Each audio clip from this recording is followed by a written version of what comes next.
ridiculous podcast that's ever existed in the history or future of the world. It's WTF Bach. Stay with us. Stay with us. You're listening to WTF Bach. And now, write that view. It's Evan Schinner's WTF Bach, our last and final episode covering the canonic variations on Von Himmel hoch for organ around 1747, this piece of music.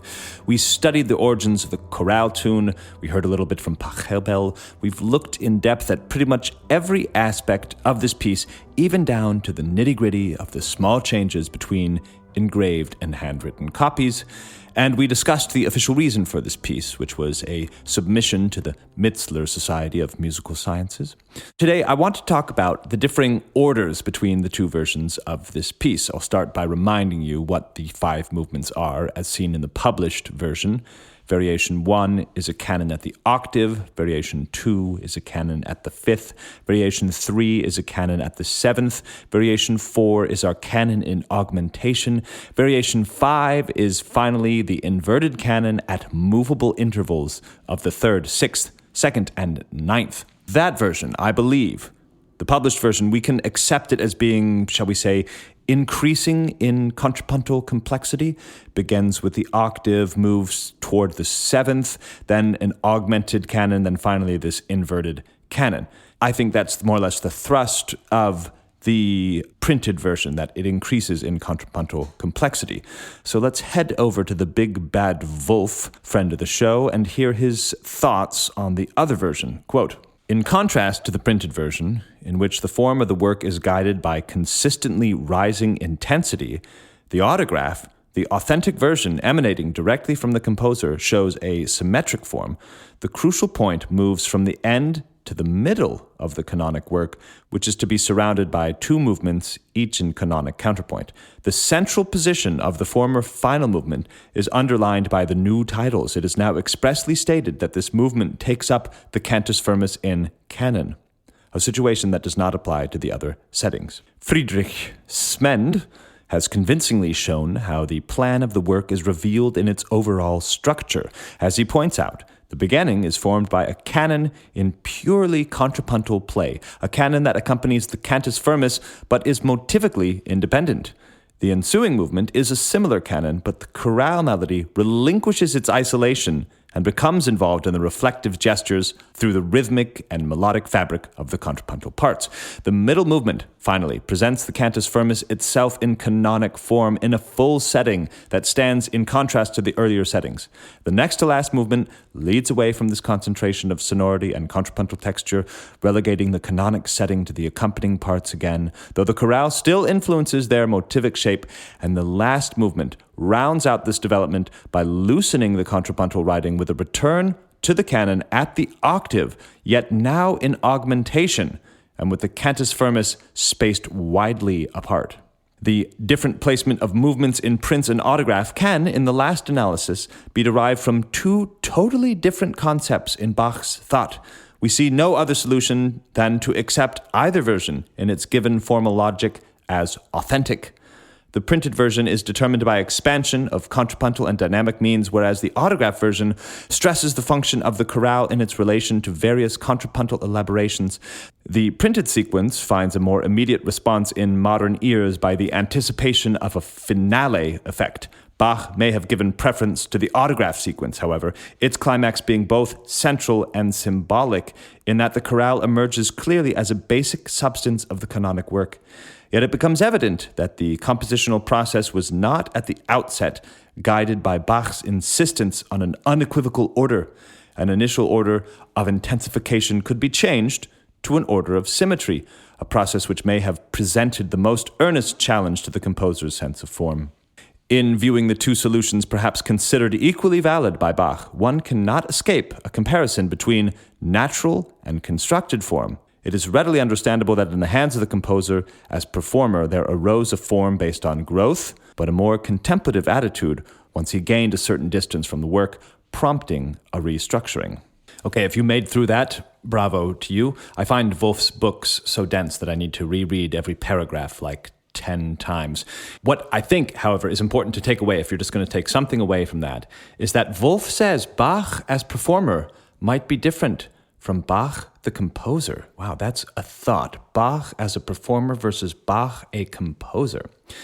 And that once Bach had some space to look at what he'd done, he said, you know what, whereas that inverted variation makes a really good stretto finale, makes a dazzling conclusion, this piece is really all about the Lutheran tune, so let's move that variation to the center. And then Wolff talks about this other guy, Smend, who has found a convincing logic to the fair copy version, quite convincing actually, saying something along the lines of, as the work moves inward, the dependence on the Lutheran melody as a canon, as part of the canon itself, grows stronger. And in the outer movements, you might even be able to completely detach the tune from the canons moving around it. And I know from playing this work, actually, that the pedal lines are the most simple in variation 1 and the augmented variation. It's just merely the pedal playing the melody itself, which indeed those variations do frame the first and last movements in the fair copy. So yes, you might even be able to detach that melody. And now, just to show you how deep and endless the study of Bach is, I'm going to read you another scholar. Maybe you recognize the name Gregory Butler as someone we mentioned in the first season when dealing with the art of fugue. His sort of expertise is to look at the original prints, look at the engraving, and through this technology, find a more definitive chronology of the work. I'm not actually able to get my hands on Butler's original article. It's in Music and Letters from 1991, volume 72, number 3, if any of you have access to that. So instead, I have to read a review of that work from Richard Jones, who is another formidable Bach scholar. But here I am, jumping into Richard Jones's talking about Butler's work. Quote, he takes as his starting point Mitzler's well-known statement in the Bach obituary of 1754 that the variations on von Himmelhoch were presented to the Musical Science Society, which Bach joined in 1747, completely worked out and afterward engraved on copper. Kinski argued that this statement should be taken at face value, but Butler reopens the question whether the work was in fact engraved before the presentation. Using a method pioneered by Walter Emery, the comparative analysis of engraving of an edition with that of a datable engraving concordances, Butler produces a chronology of the late style of the engraver of the variations Balthasar Schmid. The results demonstrate that Bach's 5 variations, all but number 4, were engraved around mid-1746, that is a year before Bach's induction into Mitzler's society. Moreover, on the basis of differences of layout and format, Butler maintains that numbers 1 through 3 were engraved as a unit, and number 5 slightly later. Okay, it goes on to talk about how the origins of variations 1 through 3 might in fact be related to the additional Goldberg canons, which we've already mentioned how similar they are in a shape, and that it was the induction into the society that prompted a change in concept, he says. Unlike Klotz, who opted for the order of the original print, Butler believes the order of the fair copy 1, 2, 5, 3, 4 to be the definitive one. He contends that the order of the original edition was purely accidental, since numbers 1 through 3 were already engraved by the time Bach had completed number 5. The latter had to be appended as a supplement, and indeed he conjectures that it was the composition of number 5 and the associated change in concept, together with the dissatisfaction in the inconsistent format and the incorrect order of the original edition, that prompted the preparation of the autograph copy. Right, so that is pretty fascinating. Now, I would love to get my hands on exactly what it is that Gregory Butler has done. How did he find that out? What was he seeing? I can read about it, that he did this, but I want to know how, exactly why. And I've reached out to him on several occasions, and he refuses to guest on this show. So maybe like sending a letter to your local politician, you could send a letter to your local Bach scholar and say, we want Gregory Butler to tell us how he figured this out. So what do you think of all this? For me, this can be a little frustrating because obviously Christoph Wolff is the most famous and probably preeminent Bach scholar. However, to get my hands on this particular piece of scholarship, which might prove that Wolff's earlier theories about 2 completely authentic versions, it might prove it wrong. And the fact that I have to really search and go into it and find it and it's not readily available, well, I don't know if that's a problem with academia or Bach scholarship itself. A statement in the 1754 obituary was worked out and afterward engraved on copper. It could mean actually different things. We think it means one thing today, but then if you go back a few hundred years, we realize, Oh, I see. You only meant sort of half of that thing, or you didn't quite mean it as literally as we think of it today. That's just a very good reminder that when you're studying the past, you should never take anything on assumption. And there are some of you saying, yeah, but didn't he sign his name at the end of Variation 5? Surely that goes at the end of the work.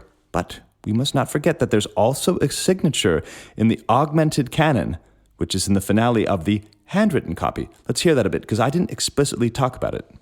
So I'm plodding along somewhere in the middle of the augmentation canon. This is, say, bar 19.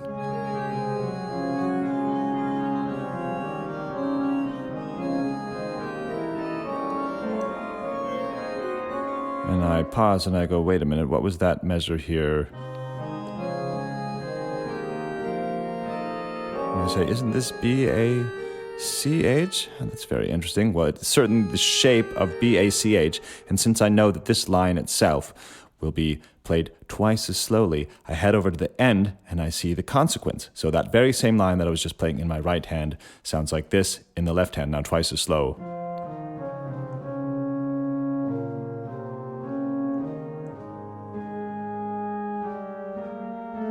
So there it is again, B-A-C-H, although it's not B-A-C-H, it's G, F sharp, A, G sharp. However, there is this other line which has been added sort of to, I was calling it the mayonnaise line. It's a line that's independent, yet it's meant to fill out the texture, and that comes in and sings out in thirds, B-A-C-H.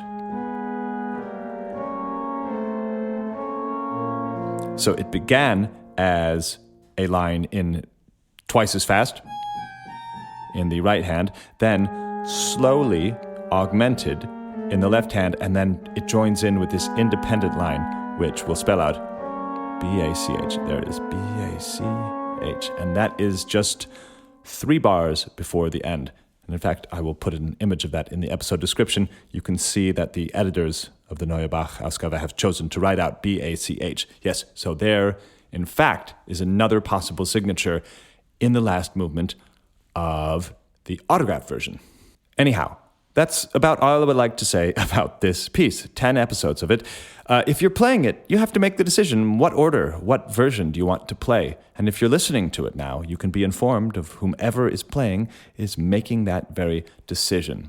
So yes, it's been really fun talking about these pieces. I have certainly grown to love them.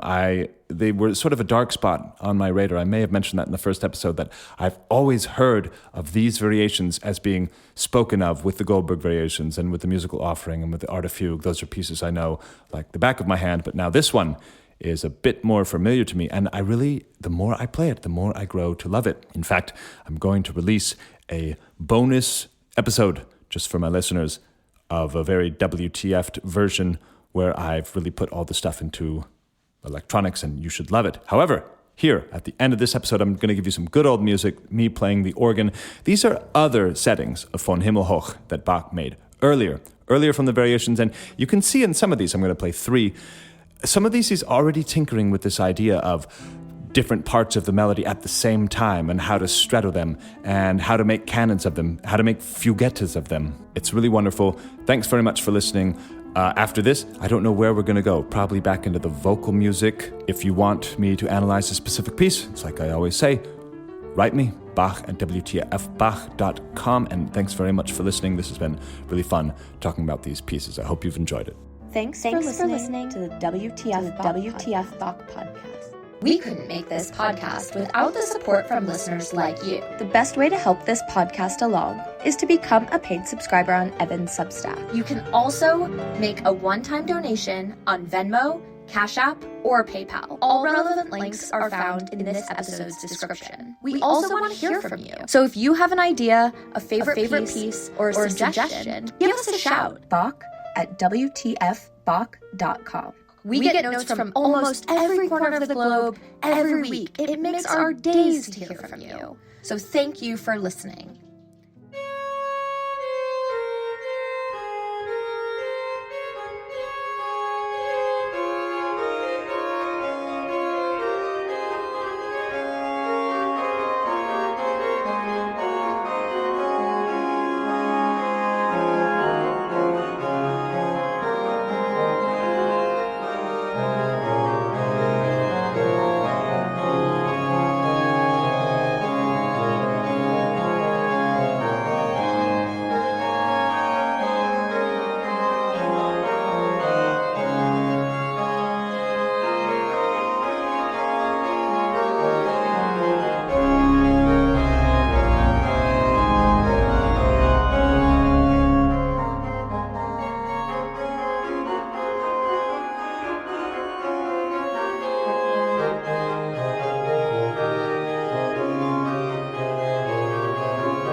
BWV 700. Here's BWV 738.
That was BWV 738, and now here's BWV 701.